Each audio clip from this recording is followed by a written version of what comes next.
Allez, salut tout le monde, j'espère que vous allez bien. Aujourd'hui on se retrouve pour une toute nouvelle vidéo. On est parti pour aller faire l'entretien de tout ce qui est faneuse, anteneur, presse. On s'active là parce que bientôt ça va être le moment des foins. Donc là c'est pour ça, on commence par le faneur, on attelle, on va voir tout ce qu'il faut faire.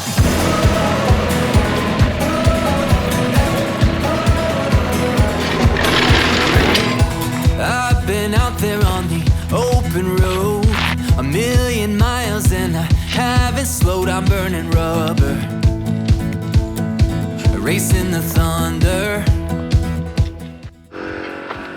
Allez voilà, moi j'ai fini le gonflage des pneus, du coup maintenant on va passer au graissage.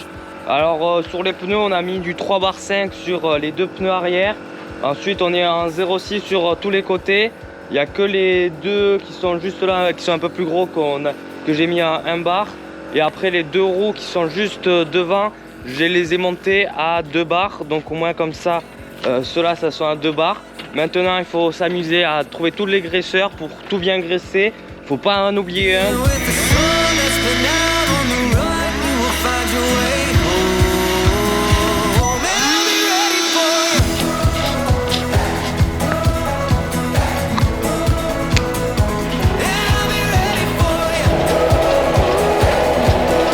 Ceux qui ne connaissent pas et qui sont nouveaux sur la chaîne, c'est une faneuse 8 toupies en traînée. C'est une Poultinger, donc voilà. C'est une faneuse qu'on a achetée d'occasion. S'il y en a aussi qui font les foins, tout ça, dites-moi en commentaire qu'est-ce que vous avez comme faneuse et qu'est-ce que vous trouvez quelle est la meilleure des faneuses. Est-ce que c'est mieux avoir des traînées ou des portées? Voilà, dites-moi en commentaire, ça m'intéresse franchement. Avant de rattaquer l'entretien, nous partons quelques instants à la deuxième ferme pour récupérer quelques bricoles.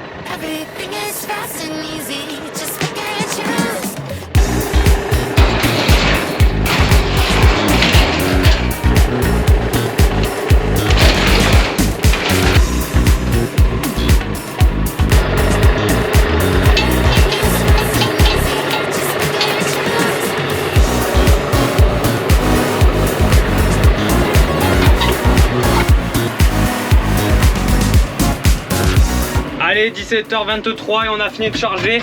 Maintenant on peut aller repartir à la première ferme. Maintenant il faut juste aller décharger tout ça et au moins on sera déjà pas mal.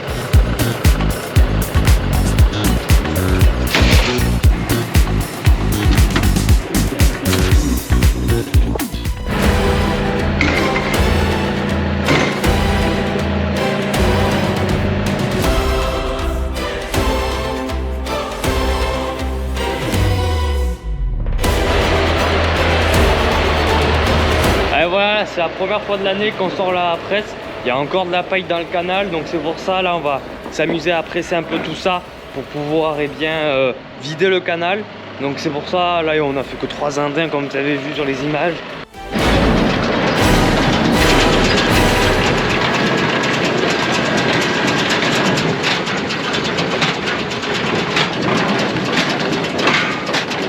Bon là en général là ça marche plutôt pas mal on dirait. Bon c'est déjà un peu détendu mais ça c'est normal, première botte tout ça, donc à chaque fois quand on ramorce, eh bien on pas ramorcer là complètement, mais à chaque fois qu'on reprend et que ça fait un bon petit mouvement qu'on n'a pas retouché à presser avec, eh bien la dernière botte elle se déstasse dans la chambre, donc ce que ça fait quand ça ressort elle est toute molle. Donc c'est pour ça que les ficelles sont un peu comme ça, à part si on aurait oublié d'activer bien la compression, mais bon ça c'est fait. Et voilà, là ça c'est fait. Là bon on voit la botte en bas elle est plus petite parce qu'on a arrêté ça avant. Bien sûr on a foutu un coup, mais sinon c'est la taille de la botte en haut.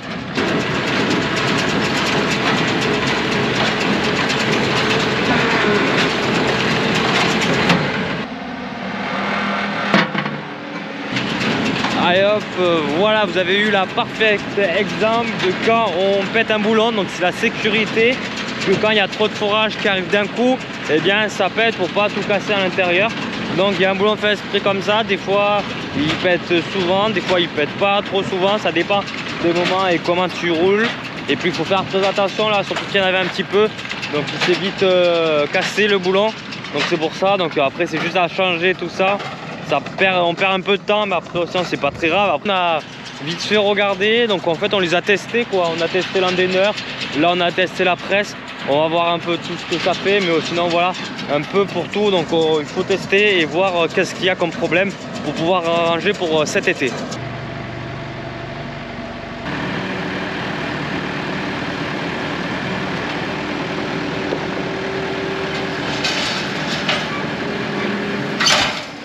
Allez, voilà, on vient de finir de sortir la botte du canal. Donc là, le canal est vide, ça c'est parfait. Dites-moi, vous, comment vous appelez là cette zone de la presse, parce qu'il y en a plein qui les appellent différemment. Dites-moi en commentaire, ça m'intéresse. Puis là, on va vite fait, mon frère avec le Tesco, il prend la botte. Là, moi, je vais lui ouvrir le pass. Là où il y a les vavaches, pour, bon là ils sont que 3 hein, comme vous savez, pour pouvoir juste tout simplement mettre cette botte là dans le coin là-bas, et après ils s'amuseront à le pousser, ça va, on paillera devant moi comme ça.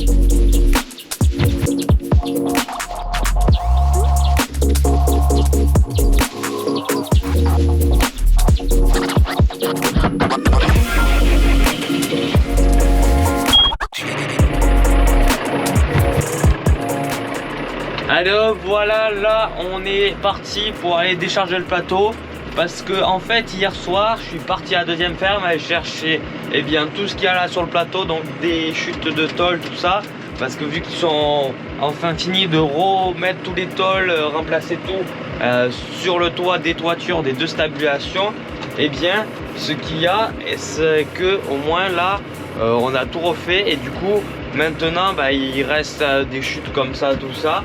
Donc on va les amener dans le tas de tôle où on a là-bas. Donc on a pris le Tesco, tout ça pour déplacer un peu tout et faire un tas. Au moins comme ça on aura tout ça là.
Allez, 17h55, maintenant on va aller chercher le taureau et les deux vaches. On va aller les rentrer, donner la farine et ça sera bon. Le jacasse, toujours là, toujours présent. Bon, parce que tous les soirs, c'est moi qui m'en occupe, du coup, bon voilà, il n'y en a que 3, hein, ça va. C'est pas non plus beaucoup, mais c'est le nouveau taureau, parce qu'on ne peut pas le mettre avec l'autre taureau.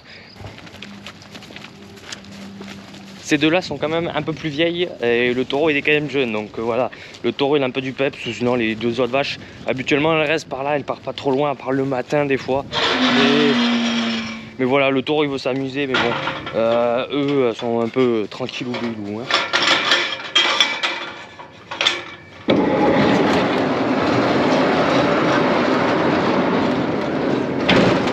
Puis après il faut faire attention parce que là en plus on les a sortis il n'y a pas longtemps, et le truc là c'est que le taureau, vu que lui il aime bien s'amuser, quand il était jeune il a dû sûrement être déjà dehors, et du coup ce qu'ils s'amusent à faire, on n'avait pas mis encore l'électricité. On les a sortis un peu vite tout simplement pour pouvoir qu'elles sont dehors, elles broutent tout ça.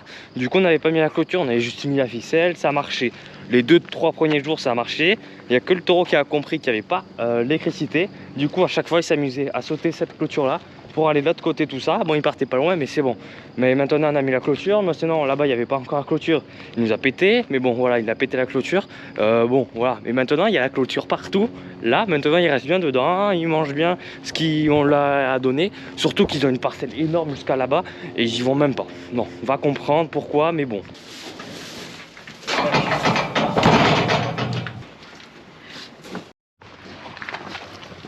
Il n'y a pas de genre.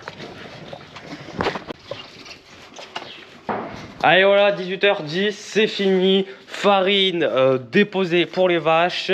Et on a rentré, on a fini tout ça. Ça a été quand même une pas mal bonne journée.